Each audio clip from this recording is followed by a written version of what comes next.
Hi hello welcome back to another video. ഇന്ന് നമ്മൾ എല്ലാ എക്സാമുകൾക്കും വളരെയധികം യൂസ്ഫുൾ ആവുന്ന PSCയുടെ ട്രെൻഡിങ് ആയിട്ടുള്ള ഒരു സംഭവമാണ് നമ്മുടെ SCERT ടെക്സ്റ്റ് ബുക്സ് അല്ലേ. അപ്പോൾ പലരും SCERT ടെക്സ്റ്റ് ബുക്സ് ഒക്കെ പഠിച്ചു കഴിഞ്ഞവർ കാണുമായിരിക്കും. ഇനി അതെല്ലാം തുടങ്ങണം എന്ന് മനസ്സിൽ വിചാരിച്ചിരിക്കുന്ന ആളുകൾ കാണുമായിരിക്കും. അപ്പോൾ എല്ലാവർക്കും വേണ്ടിയിട്ട് ഇപ്പോൾ പഠിച്ചു കഴിഞ്ഞിരിക്കുന്നവരാണെങ്കിൽ അവർക്ക് റിവിഷൻ ചെയ്യാം. ഇനി അതല്ല പഠിക്കാൻ തുടങ്ങുന്നവർക്കാണെങ്കിൽ ഒപ്പം കൂടാം. അങ്ങനെയുള്ളവർക്ക് വേണ്ടിയിട്ട് നമ്മളൊരു SCERT സീരീസാണ് ആരംഭിക്കുന്നത്.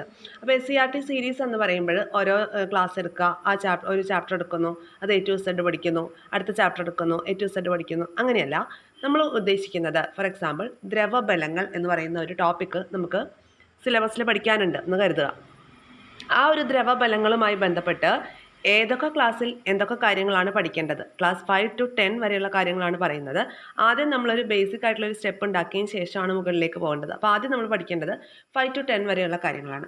അപ്പോൾ 5 to 10 വരെയുള്ള ആ ഒരു ചാപ്റ്റർ ലിസ്റ്റ് എടുത്ത് നോക്കുമ്പോൾ ഇപ്പോൾ ദ്രവബലങ്ങൾ എന്ന ടോപ്പിക്കുമായി നമ്മൾ ബന്ധപ്പെട്ട് എന്തൊക്കെ കാര്യങ്ങൾ പഠിക്കണം, ഏതൊക്കെ ക്ലാസ്സിൽ ഏതൊക്കെ ചാപ്റ്റേഴ്സ് പഠിക്കണം. അപ്പോൾ അങ്ങനെ നോക്കുമ്പോൾ ഫസ്റ്റ് നമ്മൾ പഠിക്കേണ്ടത് 7th സ്റ്റാൻഡേർഡിലെ ഒരു ലെസനാണ്. 7th സ്റ്റാൻഡേർഡിലെ 7th ലെസൺ മർദ്ദം ദ്രാവകത്തിലും വാതകത്തിലും. ഈ ഒരു ചാപ്റ്റർ പഠിച്ചതിന് ശേഷം പിന്നെ നമുക്ക് 9th സ്റ്റാൻഡേർഡിലെ ഫസ്റ്റ് ലെസൺ ദ്രവബലങ്ങൾ പഠിക്കണം. അത് കഴിഞ്ഞിട്ട് ന്യൂ SCERTയിൽ 9th സ്റ്റാൻഡേർഡിൽ 5th ലെസൺ പ്ലവക്ഷമ ബലം എന്നൊരു ചാപ്റ്റർ ഉണ്ട്, അത് പഠിക്കണം. അപ്പോൾ ഇതൊരു ബേസിക്കിൽ നിന്നൊരു കോംപ്ലക്സിലേക്ക് എന്ന രീതിയിലാണ് നമ്മൾ പഠിക്കുന്നത്. ഏറ്റവും ആദ്യം 9th സ്റ്റാൻഡേർഡിലെ ചാപ്റ്റർ പഠിക്കുന്നു. എന്താണ് ആ ചാപ്റ്ററിൻ്റെ പേര്? മർദ്ദം ദ്രാവകത്തിലും വാതകത്തിലും. ആ ഒരു ചാപ്റ്റർ പഠിച്ചതിന് ശേഷം തൊട്ടടുത്ത ലെസൺ. ഓക്കെ, അപ്പോൾ ഇങ്ങനെ ഒരു ടോപ്പിക്കിനെ സംബന്ധിച്ച് ചിലപ്പോൾ 3 ലെസൺ ആയിരിക്കും ഉണ്ടാവുക എല്ലാ ക്ലാസ്സിലുമായിട്ട്, ചിലപ്പോൾ 5 ലെസൺ ഉണ്ടായിരിക്കും. അപ്പോൾ അങ്ങനെ ആ രീതിയിൽ ഓരോ ടോപ്പിക് വൈസ് ആയിട്ടാണ് നമ്മൾ SCERT ചാപ്റ്റേഴ്സ് പഠിക്കുന്നത്. അപ്പോൾ ഒരു ദിവസം നമ്മൾ ഒരു ചാപ്റ്റർ വെച്ച്, ചെറിയ ചാപ്റ്റർ ആണെങ്കിൽ നമ്മൾ ആ ഒരു ചാപ്റ്റർ ആ ഒരു ദിവസം തീർക്കും. അതല്ലാന്നുണ്ടെങ്കിൽ 1-2 ദിവസം കൊണ്ട് ഈ ചാപ്റ്റർ തീരുന്ന രീതിയിൽ ഒരു ലോങ് ടേം പ്രോസസ്സാണിത്. പെട്ടെന്ന് ഒരു ദിവസം നമുക്ക് കംപ്ലീറ്റ് ചെയ്യാം, പെട്ടെന്ന് അങ്ങ് SCERT തീർക്കാമെന്നൊന്നും നമുക്ക് ഒരു മുൻധാരണയൊന്നും വേണ്ട. അത് നടക്കുന്ന കാര്യവുമല്ല. നല്ല രീതിയിൽ പഠിക്കുകയാണെന്നുണ്ടെങ്കിൽ ഒരു 3 മാസം 4 മാസം കൊണ്ട് മാത്രമാണ് നമുക്ക് SCERT കംപ്ലീറ്റ് ചെയ്ത് പോകാനായിട്ട് സാധിക്കുകയുള്ളൂ. അങ്ങനെ കംപ്ലീറ്റ് ചെയ്ത് പോയാൽ മാത്രം പോരാ, നമ്മൾ അതിനോടൊപ്പം റിവിഷനും കൂടി ചെയ്ത് പോകണം. എന്നാൽ മാത്രമാണ് നല്ല റിസൾട്ടിലേക്ക് എത്താനായിട്ട് സാധിക്കുകയുള്ളൂ. അപ്പോൾ ഇനി നമുക്ക് ഈ 2025 വരാനുള്ള എക്സാംസ് ഉണ്ടല്ലേ. ഏതൊക്കെ എക്സാംസ് ആണുള്ളത്? VFAയുടെ നോട്ടിഫിക്കേഷൻ വരാൻ സാധ്യതയുണ്ട്, ബെവ്കോ LD വരാൻ സാധ്യതയുണ്ട്, അതുപോലെ കമ്പനി ബോർഡ് LGS വരാൻ സാധ്യതയുണ്ട്. അപ്പോൾ അങ്ങനെയുള്ള, പിന്നെ അതുപോലെ യൂണിഫോം പോസ്റ്റുകൾ 1-2 വരാനുണ്ട്. അപ്പോൾ ഈ ഒരു എക്സാംസിനെല്ലാം നമുക്ക് വളരെ യൂസ്ഫുൾ ആയിട്ട് തന്നെ കൊണ്ടുപോകാൻ പറ്റുന്ന ഒരു കാര്യമാണ്. അതുപോലെ തന്നെ LPUP എക്സാം 2026 നോട്ടിഫിക്കേഷൻ പ്രതീക്ഷിക്കുന്ന ഒരു എക്സാമാണ്. അപ്പോൾ ആ ഒരു എക്സാമിനെ സംബന്ധിച്ച് എക്സാമിൻ്റെ തുറുപ്പ് ചീട്ടെന്ന് പറയുന്നത് ന്യൂ SCERT തന്നെയായിരിക്കും. അപ്പോൾ അവർ LPUP എക്സാം എഴുതാൻ പോകുന്നവർ ഈ ന്യൂ SCERT മാത്രം പഠിച്ചാൽ മതിയോ? പോരാ, ഓൾഡ് SCERTയും പഠിക്കണം. നമ്മൾ മുന്നോട്ട് കൊണ്ടുപോകുന്ന കോഴ്സിൽ ഓൾഡ് SCERT ഉണ്ടായിരിക്കും, ന്യൂ SCERT ഉണ്ടായിരിക്കും. ഏറ്റവും ആദ്യം പഠിക്കുന്നത് സ്റ്റാൻഡേർഡ് 5 to 10 വരെയുള്ള കാര്യങ്ങളിൽ ടോപ്പിക് ഓറിയൻറ്റഡ് ആയിട്ടുള്ള ചാപ്റ്റർ വൈസ് ആയിട്ടാണ് നമ്മൾ മുന്നോട്ട് പഠനം കൊണ്ടുപോകുന്നത്. എല്ലാവരും നമ്മളോടൊപ്പം തന്നെ ചേർന്ന് പഠിച്ചോളൂ. കംപ്ലീറ്റ്ലി ഫ്രീ ആയിട്ട് യൂട്യൂബിലൂടെ പ്രൊവൈഡ് ചെയ്യുന്ന ക്ലാസ്സുകളാണ്. ഒരു സ്ട്രാറ്റജിക് ആയിട്ടാണ് നമ്മൾ മൂവ് ചെയ്യുന്നത് എന്നുള്ള കാര്യം ഓർത്ത് വെക്കുക. ഓരോ ടോപ്പിക് എടുക്കുന്നു, അതുമായി ബന്ധപ്പെട്ട ഏതൊക്കെ ക്ലാസ്സിൽ എന്തൊക്കെ കാര്യങ്ങളുണ്ടോ 5 to 10 വരെയുള്ള കാര്യങ്ങൾ, ക്ലാസ്സുകളിലെ കാര്യങ്ങൾ നമ്മൾ ആദ്യം പഠിച്ചു തീർത്തിട്ട് ഹയർ ലെവലിലേക്ക് നമ്മൾ പോകും. ഓക്കെ, ഏറ്റവും ആദ്യം നമ്മൾ പഠിക്കുന്നത് ദ്രവബലങ്ങൾ എന്ന ഫിസിക്സിലെ ടോപ്പിക്കാണ്. അപ്പോൾ അതുമായി ബന്ധപ്പെട്ട് നമുക്ക് ഒരു 3ഓളം ചാപ്റ്റേഴ്സാണ് പഠിക്കാനുള്ളത്. ഇന്ന് ക്ലാസ് 7ലെ 7th lesson. Hi hello welcome back to another video. ഇന്ന് നമ്മൾ 7th സ്റ്റാൻഡേർഡിലെ 7th ലെസൺ മർദ്ദം ദ്രാവകത്തിലും വാതകത്തിലും എന്ന ചെറിയൊരു ചാപ്റ്ററാണ് ഡിസ്കസ് ചെയ്യുന്നത്. ഇപ്പോൾ കഴിഞ്ഞ സെക്രട്ടേറിയറ്റ് OA എക്സാമിനും ലാബ് അസിസ്റ്റൻ്റ് എക്സാമിനും ഒക്കെ നമുക്ക് ആവർത്തിച്ച് ഒരുപാട് ചോദ്യങ്ങൾ ഈ ഒരു ദ്രവബലങ്ങളുമൊക്കെയായി ബന്ധപ്പെട്ടിട്ട് നമ്മളോട് ചോദിച്ചിട്ടുണ്ട്. അതായത് വിസ്കസ് ബലം, അതുപോലെ കൊഹിഷൻ, അദിഷൻ, അങ്ങനെയുള്ള പ്ലവനതത്വം, ആപേക്ഷിക സാന്ദ്രത, ആ ഭാഗത്തു നിന്നുള്ള ചോദ്യങ്ങളൊക്കെ ഇപ്പോൾ ചോദിക്കാനായിട്ട് വീണ്ടും തുടങ്ങിയിരിക്കുകയാണ്. അപ്പോൾ ഈ ഭാഗങ്ങളൊക്കെ പഠിക്കുമ്പോൾ അതിൻ്റെ ഏറ്റവും ബേസിക് ആയിട്ട് നമ്മൾ പഠിച്ചിരിക്കേണ്ട ഒരു ചാപ്റ്ററാണ് ഈ 7ാം ക്ലാസ്സിലെ 7th ലെസൺ. ഓൾഡ് SCERT ആണ്. മർദ്ദം ദ്രാവകത്തിലും വാതകത്തിലും എന്നുള്ള ഈ ഒരു ലെസൺ. ഒരു ചെറിയ ലെസണാണ്, നമുക്ക് വളരെ സിമ്പിളായിട്ട് തന്നെ പഠിച്ചെടുക്കാൻ പറ്റുന്ന ഒരു ചെറിയ ലെസണാണിത്. അപ്പോൾ ചാപ്റ്ററിൻ്റെ പേര് ഇതാണ്, മർദ്ദം ദ്രാവകത്തിലും വാതകത്തിലും എന്നുള്ളതാണ്. അപ്പോൾ ഇതിൽ ഏറ്റവും ആദ്യത്തെ പോയിന്റ് ഇതാണ്, നോക്കാം. എന്താണ്? വായുവിന് സ്ഥിതി ചെയ്യാൻ സ്ഥലം ആവശ്യമാണ്. നമുക്കറിയുന്ന പോയിന്റാണ് അല്ലേ. വായുവിന് സ്ഥിതി ചെയ്യാൻ സ്ഥലം ആവശ്യമാണ്. അതുപോലെ തന്നെ വായുവിന് എന്തുണ്ട്?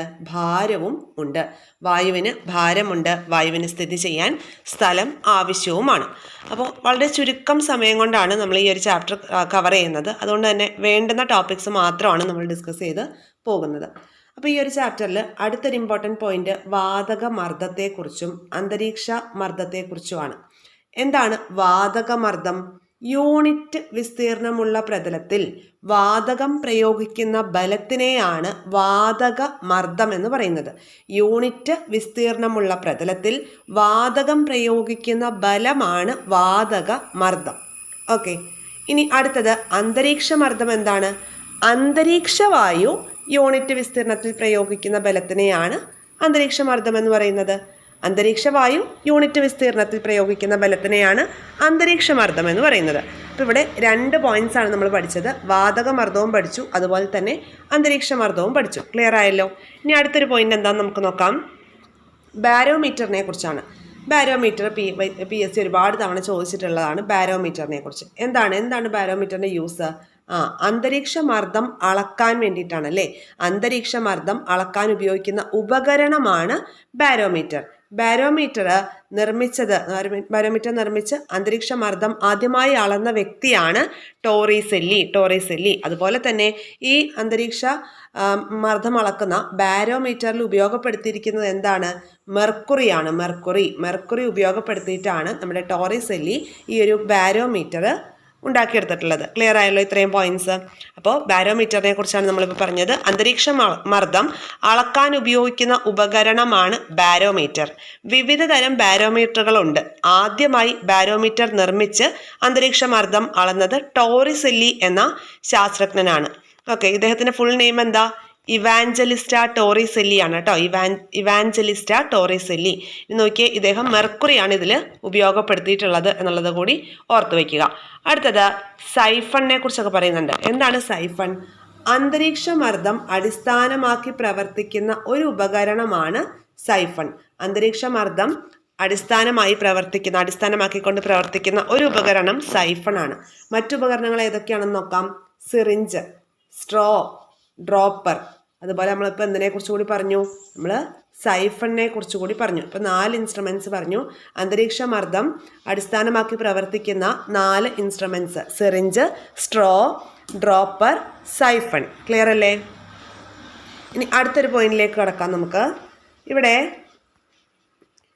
പറയുന്ന മറ്റൊരു പോയിന്റ് ഇതാണ്, നോക്കിയേ. വായു വേഗത്തിൽ ചലിക്കുമ്പോൾ മർദ്ദം കുറയുന്നു. വായു വേഗത്തിൽ ചലിക്കുമ്പോൾ മർദ്ദം കുറയുന്നു.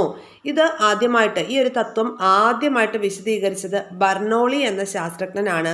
അതുകൊണ്ട് തന്നെ ഈ ഒരു തത്വം ബെർണോളിയുടെ തത്വം അഥവാ ബെർണോളീസ് പ്രിൻസിപ്പിൾ എന്നാണ് അറിയപ്പെടുന്നത്. വായു വേഗത്തിൽ ചലിക്കുമ്പോൾ മർദ്ദം കുറയുകയാണ്. വായു വേഗത്തിൽ ചലിക്കുമ്പോൾ മർദ്ദം കുറയുന്നു. ഈ തത്വമാണ് ബെർണോളീസ് തത്വം. ഓർത്തു വെക്കുക, ബെർണോളീസ് തത്വം. ഇനി അടുത്തത് ദ്രാവക മർദ്ദം. നമ്മൾ പറഞ്ഞു അന്തരീക്ഷ മർദ്ദം അളക്കാൻ വേണ്ടി നമ്മൾ ബാരോമീറ്റർ ഉപയോഗിക്കുന്നുണ്ടെന്ന്. അതുപോലെ തന്നെ വായുവിനെ പോലെ തന്നെ ദ്രാവകങ്ങൾക്കും എന്തുണ്ട്? മർദ്ദമുണ്ട്. ഓക്കെ, അപ്പോൾ ഈ ദ്രാവക മർദ്ദം അളക്കാൻ ഉപയോഗിക്കുന്ന ഉപകരണത്തിന്റെ പേരെന്താണ്? മർദ്ദമാപിനി എന്നാണ്. മർദ്ദമാപിനി. ഈ മർദ്ദമാപിനി ഉണ്ടാക്കുന്ന കാര്യങ്ങൾക്ക് നമ്മുടെ ടെക്സ്റ്റ് ബുക്കിൽ പറയുന്നുണ്ട് കേട്ടോ. മർദ്ദമാപിനി എന്താണ്? ദ്രാവക മർദ്ദം അളക്കാൻ ഉപയോഗിക്കുന്ന ഉപകരണമാണ് മർദ്ദമാപിനി. ഓക്കെ, അത് കുട്ടികൾക്കുള്ളൊരു വർക്കായിട്ടാണ് കൊടുത്തിട്ടുള്ളത്. ഓക്കെ, ഇനി നമുക്ക് മറ്റൊരു പോയിന്റ് ആണ് പറയേണ്ടത്. ഏതാണ്? ഇവിടെ നോക്കൂ. ആഴവും മർദ്ദവും തമ്മിലുള്ള ബന്ധം എന്താണെന്നൊരു ചോദ്യം ഇവിടെയുണ്ട്. ആഴവും മർദ്ദവും തമ്മിലുള്ള ബന്ധം എന്താണ്? ആഴം കൂടുമ്പോൾ മർദ്ദം കൂടും എന്നുള്ള പോയിന്റ് പഠിച്ചു വെക്കുക. ഇതൊരു എക്സ്പെരിമെന്റിലൂടെയാണ് കുട്ടികൾക്ക് പഠിക്കേണ്ടത്. നമ്മൾ ഈ ജസ്റ്റ് പോയിന്റ് മാത്രം ഓർത്ത് വെക്കുക. ആഴം കൂടുമ്പോൾ മർദ്ദം കൂടും. അതുകൊണ്ടാണ്, ആ ഒരു കാരണം കൊണ്ടാണ് ഈ ഡാമിൻ്റെയൊക്കെ അടിവശം എന്ത് ചെയ്യുന്നത്? വിസ്താരം കൂടുതലായിട്ട് പണിയുന്നത്. അതായത് ഡാമിൻ്റെ അടിഭാഗത്തേക്ക് ചെല്ലുമ്പോൾ അവിടെ മർദ്ദം കൂടുതലാണ്. മർദ്ദം കൂടുതലായിട്ട് ഡാം പൊട്ടി നാശനഷ്ടങ്ങൾ സംഭവിക്കാതിരിക്കാൻ വേണ്ടിയിട്ട് ഡാം പണിയുമ്പോൾ അതിൻ്റെ അടിവശം എപ്പോഴും വിസ്താരം കൂടുതലായിട്ടാണ് പണിയാറ്. ക്ലിയർ ആയല്ലോ. അപ്പോൾ ആഴം കൂടുമ്പോൾ ദ്രാവകമർദ്ദം കൂടും. ഈ ദ്രാവകത്തിൻ്റെ ഉപരിതലത്തിൽ നിന്നുള്ള ആഴം കൂടുന്നതിനനുസരിച്ച് ദ്രാവകത്തിൻ്റെ മർദ്ദം കൂടും എന്നുള്ള പോയിന്റ് പ്രത്യേകമായിട്ട് ഓർത്ത് വയ്ക്കുക. അപ്പോൾ ഈ ഒരു ആപ്ലിക്കേഷൻ്റെ ഒരു ക്വസ്റ്റ്യൻ ഇവിടെ വരുന്നുണ്ട്, നമുക്ക് നോക്കാം. ഇവിടെ നോക്കിയ ഒരു ചോദ്യം, ആഴക്കടലിൽ മുങ്ങുന്ന ആളുകൾ പ്രത്യേക തരം വസ്ത്രങ്ങൾ ധരിക്കുന്നത് എന്തിനു വേണ്ടിയിട്ടാണെന്നൊരു ചോദ്യമുണ്ട്. സെക്രട്ടേറിയറ്റ് OA എക്സാമിന് ഈ ഒരു ചോദ്യം വന്നിരുന്നു, പക്ഷേ ഡിലീറ്റ് ചെയ്യാനുണ്ടായത്. എന്തുകൊണ്ട് ഡിലീറ്റ് ചെയ്തു എന്നുള്ളത് അറിയില്ല. ആഴക്കടലിൽ മുങ്ങുന്ന ആളുകൾ പ്രത്യേക തരം വസ്ത്രങ്ങൾ ധരിക്കുന്നത് എന്തുകൊണ്ടാണ്? ആഴക്കടൽ എന്ന് പറയുമ്പോൾ അവിടെ മർദ്ദം വളരെ കൂടുതലാണ്. അപ്പോൾ മർദ്ദം കൂടുതലാകുമ്പോൾ അതിൽ നിന്നുള്ള ഈ പ്രൊട്ടക്ഷന് വേണ്ടിയിട്ടാണ് അവരെന്ത് ചെയ്യുന്നത്? ഇത്തരത്തിലുള്ള പ്രത്യേകമായിട്ട് ഡിസൈൻ ചെയ്തിട്ടുള്ള ഡ്രസ്സ് ധരിക്കുന്നത്. ചോദ്യം ഇങ്ങനെയായിരുന്നു കേട്ടോ സെക്രട്ടേറിയറ്റ് OA എക്സാമിന് വന്നിട്ടുള്ളത്. മുങ്ങൽ വിദഗ്ധർ ഇതിൽ നിന്നും സംരക്ഷണം നേടാനാണ് പ്രത്യേക സ്യൂട്ടുകൾ ധരിക്കുന്നത്. എന്നിട്ട് 4 ഓപ്ഷൻസ് ആണ് തന്നിട്ടുള്ളത്. അതിൽ ഉയർന്ന മർദ്ദം എന്നത് ഓപ്ഷൻ തന്നെയായിരുന്നു, അതായിരുന്നു കറക്റ്റ് ആൻസർ. പിന്നെ എന്തുകൊണ്ട് ഇത് ഡിലീറ്റ് ചെയ്തു എന്നറിയില്ല. ചോദ്യം ഒന്നുകൂടി വായിക്കാം. മുങ്ങൽ വിദഗ്ധർ ഇതിൽ നിന്നും സംരക്ഷണം നേടാനാണ് പ്രത്യേക സ്യൂട്ടുകൾ ധരിക്കുന്നത്. ഓപ്ഷൻസ് ഇതൊക്കെയായിരുന്നു: കുറഞ്ഞ മർദ്ദം, കുറഞ്ഞ താപനില, ഉയർന്ന താപനില, ഉയർന്ന മർദ്ദം. ഉയർന്ന മർദ്ദം കൂടുതലാണല്ലേ അടിവശത്ത്. അപ്പോൾ ഈ നമ്മുടെ സമുദ്രത്തിൻ്റെ അടിവശത്ത് നിന്നുള്ള മർദ്ദം കൂടുതൽ നിന്ന് രക്ഷ നേടാൻ വേണ്ടിയിട്ടാണ് ഇങ്ങനെ പ്രത്യേകമായിട്ട് ഡിസൈൻ ചെയ്ത ഡ്രസ്സ് ധരിക്കുന്നത്. ഈ പോയിന്റ് ഓർത്ത് വെക്കണം, ആഴം കൂടുമ്പോൾ മർദ്ദവും കൂടും. അപ്പോൾ ഇത്രയാണ് ഈ ഒരു ചാപ്റ്ററിലെ ഇമ്പോർട്ടൻ്റ് ആയിട്ടുള്ള പോയിന്റ്സ് എന്ന് പറയുന്നത്. വളരെ ചെറിയൊരു ചാപ്റ്ററാണ് കേട്ടോ, പക്ഷേ കുറച്ച് ഇമ്പോർട്ടൻറ്റ് പോയിന്റ്സും ഉണ്ട്. അപ്പോൾ നമുക്കത് ഒന്നുകൂടി ഒന്ന് റിവൈസ് ചെയ്ത് നോക്കാം ഏതൊക്കെ പോയിന്റ്സാണ് നമ്മൾ പഠിച്ചതെന്നുള്ളത്. ഫസ്റ്റ് പോയിന്റ് എന്തായിരുന്നു പറഞ്ഞത്? വായുവിന് സ്ഥിതി ചെയ്യാൻ സ്ഥലം ആവശ്യമാണ്. അതുപോലെ തന്നെ വായുവിന് എന്തുകൊണ്ട്? ഭാരവും ഉണ്ട് എന്നുള്ളൊരു പോയിന്റ്. പിന്നെ എന്താണ് വാതകമർദ്ദം, അന്തരീക്ഷ മർദ്ദം എന്താണെന്നും പറഞ്ഞു. യൂണിറ്റ് വിസ്തീർണമുള്ള പ്രതലത്തിൽ വാതകം പ്രയോഗിക്കുന്ന ബലത്തിനെയാണ് വാതകമർദ്ദം എന്ന് പറയുന്നത്. അതുപോലെ അന്തരീക്ഷ വായു യൂണിറ്റ് വിസ്തീർണത്തിൽ പ്രയോഗിക്കുന്ന ബലത്തിനെ അന്തരീക്ഷ മർദ്ദം എന്ന് പറയുന്നു എന്ന് പറഞ്ഞു. അതുപോലെ ബാരോമീറ്റർ അന്തരീക്ഷ മർദ്ദം അളക്കാൻ ഉപയോഗിക്കുന്നു. ടോറിസെല്ലിയാണ് കണ്ടെത്തിയത്. മെർക്കുറി ഉപയോഗപ്പെടുത്തിയിട്ടാണ് ബാരോമീറ്റർ നിർമ്മിച്ചിരിക്കുന്നത്. അതുപോലെ ഇത് കണ്ടെത്തിയ വർഷം കൂടി നോക്കാം. 1644 ഇദ്ദേഹം ടോറിസെല്ലി എന്ത് ചെയ്തത്? ബാരോമീറ്റർ കണ്ടെത്തിയത് കേട്ടോ, നിർമ്മിച്ചത്. ഇനി മറ്റൊരു പോയിന്റ് എന്താണ് നമ്മൾ പറഞ്ഞത്? സൈഫൺ, സിറിഞ്ച്, സ്ട്രോ, അതുപോലെ ഡ്രോപ്പർ എന്നീ ഉപകരണങ്ങളെല്ലാം അന്തരീക്ഷ മർദ്ദം അടിസ്ഥാനമാക്കി പ്രവർത്തിക്കുന്ന ഉപകരണങ്ങളാണ് എന്ന് പറഞ്ഞു. പിന്നെ മർദ്ദമാപിനിയെക്കുറിച്ച് പറഞ്ഞു. അതോടൊപ്പം ബെർണോളിസ് തത്വം, വായു വേഗത്തിൽ ചലിക്കുമ്പോൾ മർദ്ദം കുറയുന്നു. ഈ തത്വം ആദ്യമായി വിശദീകരിച്ചത് ബെർണോളിയാണ്. ആ ഒരു പോയിന്റ് നമ്മൾ പഠിച്ചു അല്ലേ. പിന്നെ ആഴവും കൂടുന്നതിനനുസരിച്ച് എന്ത് ചെയ്യും? മർദ്ദം കൂടും. അതുകൊണ്ടാണ് ഡാമിൻ്റെയൊക്കെ അടിവശം വിസ്താരത്തിൽ കൂടുതലായി പണിയുന്നത് എന്ന കാര്യങ്ങളൊക്കെ നമ്മൾ പറഞ്ഞു. അപ്പോൾ ഇത്രയും കാര്യങ്ങളാണ് ഈ ഒരു ചാപ്റ്ററിൽ പറയുന്നത്. വളരെ സിമ്പിളായിട്ടുള്ള ചാപ്റ്ററാണ്.